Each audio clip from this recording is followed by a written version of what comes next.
آئیے قرآن حکیم ایک اور مثال دے کے ہمیں سمجھاتا ہے. مثل الذین اتخذوا من دون اللہ اولیاء کمثل العنکبوت.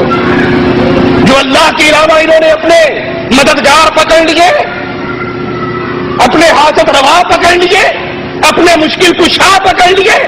قرآن کہتا ہے ان کی کیفیت مکڑی کے جالے کی ہے. اور دکھ سے بتانا پڑتا ہے اللہ کی قسم، جن مولویوں کے پیچھے چل کر یہ شرک کی دلدل میں گرتے ہیں وہ سب کچھ جانتے ہیں. توحید کے دلائل ان کے سامنے آیا ہے، قرآن کی آیات واضح ہے. وہ سب کچھ جان کر دنیا کی زندگی کے 4 دن مزے کرنے کے لیے امت کو شرک کی دلدل میں گرا رہا ہے. یہ بات میں جذبات میں نہیں کہہ رہا. محمد میاں کھچوچوی انڈیا کا بہت بڑا مولوی ہے، لندن کے اندر ایک تقریر کرتا ہے.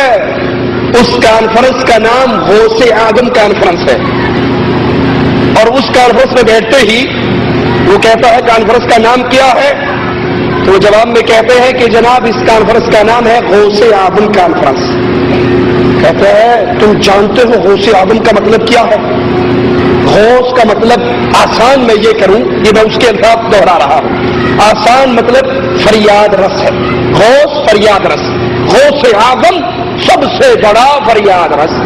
کا سب سے بڑا فریاد رس کون ہے؟ اللہ.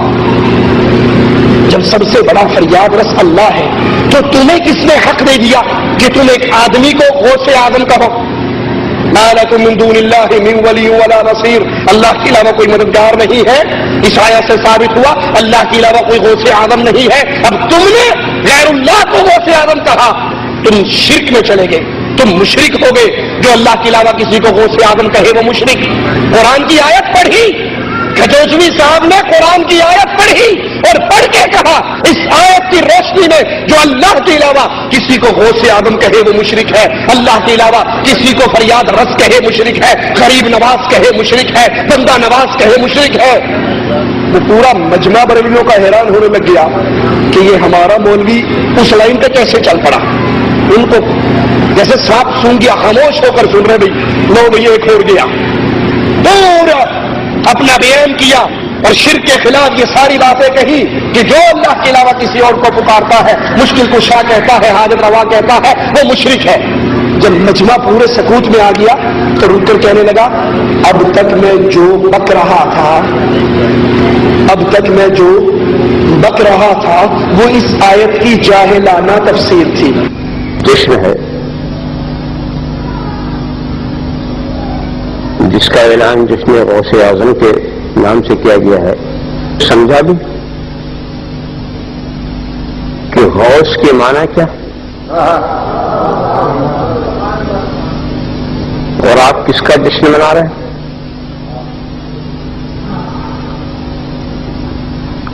بہت ہی سامنے کا ترجمہ عرض کروں جو سب کی سمجھ میں آئے. فریاد رس. غوث کون ہے؟ جو فریاد رس. اور غوث اعظم کون ہے؟ جو سب سے بڑا فریاد رس. کیا قرآن کریم کی یہ آیت آپ کے سامنے نہیں آئی؟ وَمَا لَكُم مِّن دُونِ اللَّهِ مِن وَلِيٍّ وَلَا نَصِيرٍ. تمہارے لیے اللہ کے سوا نہ کوئی مددگار ہے نہ کوئی ولی. یہ محکم ہے، اس میں کوئی اشتباہ نہیں کہ جب خدا کے سوا کوئی ولی ہے ہی نہیں، کوئی فریاد رس ہے ہی نہیں، کوئی مددگار ہے ہی نہیں، تمہیں کیا حق پہنچتا ہے کہ تم خدا کے سوا کسی کو مددگار قرار دو،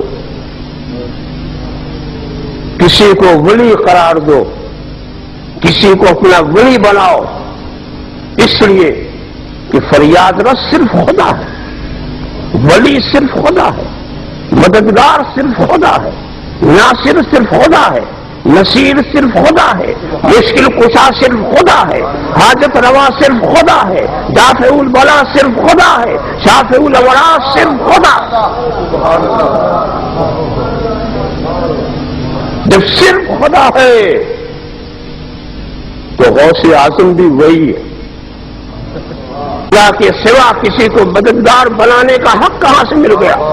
خدا کے سوا کسی کو حاجت روا کہنا، خدا کے سوا کسی کو مشکل کشا کہنا، خدا کے سوا کسی کو دافع البلا کہنا، خدا کے سوا کسی کو شافع الامراض کہنا، خدا کے سوا کسی کو بندہ نواز کہنا، خدا کے سوا کسی کو غریب نواز کہنا،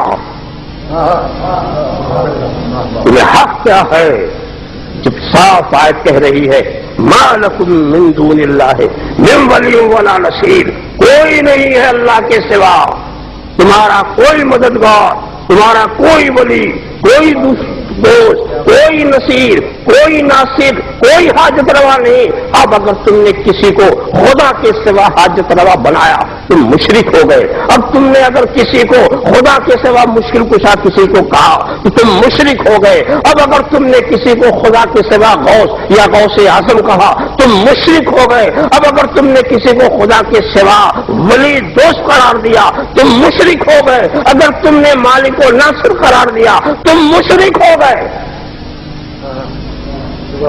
سنا آپ نے؟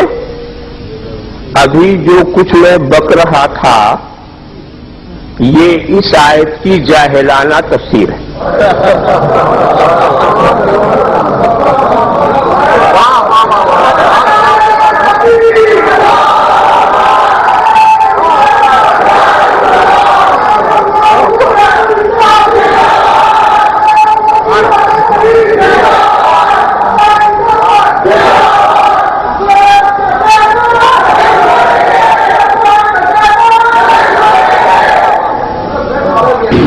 ولا قوت الا باللہ۔ یہ ظالم قرآن کی آیات کو جانتے ہیں، توحید کے دلائل کو جانتے ہیں، حقیقت کو جانتے ہیں، لیکن پیٹ کے لیے، دنیا داری کے لیے، پیری مریدی کے لیے، دنیا کی 4 دن آرام اور آسائش سے گزارنے کے لیے اس جہنم کی آگ کو پتہ نہیں کیسے برداشت کریں گے۔ ان کی کیفیت، ان کی مثال اللہ کہتا ہے مکڑی کی طرح ہے۔ اتخذت بیتا، مکڑی بھی تو گھر بناتی ہے، وہ بھی سارا دن بھاگتی ہے، وہ بھی جالا بنتی ہے۔ وَإِنَّ أَوْهَنَ الْبِيُوتِ لَبَيْتَ الْعَنكَبُوتِ، لیکن سب سے کمزور گھر مکڑی کا گھر ہوا کرتا ہے۔ یہ بھی دلائل دیتے ہیں، یہ بھی اپنے مریدوں کو راضی کرتے ہیں، لیکن سب سے کمزور اور بوتے جیسے مکڑی کا گھر کمزور ہے ویسے مشرک کی دلیل کمزور ہے۔ ہم آپ کو قرآن کا پیغام سناتے ہیں، ہم آپ کو قرآن کی آواز سناتے ہیں، غور کیجئے۔ والذین تدعون من دونہ ما یملکون من قطمیر، جن کو یہ اللہ کے علاوہ پکارتے ہیں، جن کو یہ اللہ کے علاوہ اپنا الہ سمجھتے ہیں، مشکل کشا سمجھتے ہیں، حاجت روا سمجھتے ہیں، ان کی کیفیت قرآن ہمارے سامنے رکھتا ہے۔ ما یملکون من قطمیر، وہ کھجور کی گٹھلی پہ اگنے والے چھلکے کے بھی مالک، اولاد دینا دور کی بات، شفا دینا دور کی بات، بابا دھنکے کے ڈنڈے کھا کر وزارت ملنا دور کی بات، قرآن کہتا ہے یہ کھجور کی گٹھلی کے چھلکے کے بھی مالک نہیں ہیں۔ ان الذین تدعون من دون اللہ، جن کو تم اللہ کے علاوہ پکار رہے ہو، وہ رسول کریم ہو، علی مرتضی ہو، حسنین کریمین ہو، پیر اور بابے اور بزرگ ہو، نیک اولیاء اللہ ہو، عباد امثالکم، جو کچھ بھی ہے تمہاری طرح کے انسان ہیں، تمہاری طرح کے بندے ہیں، جس طرح تم انسان ہو اللہ کے بندے ہو، یہ بھی انسان اور اللہ کے بندے ہیں۔ سننے والے کہیں گے دیکھو جی کتنے گستاخ ہیں۔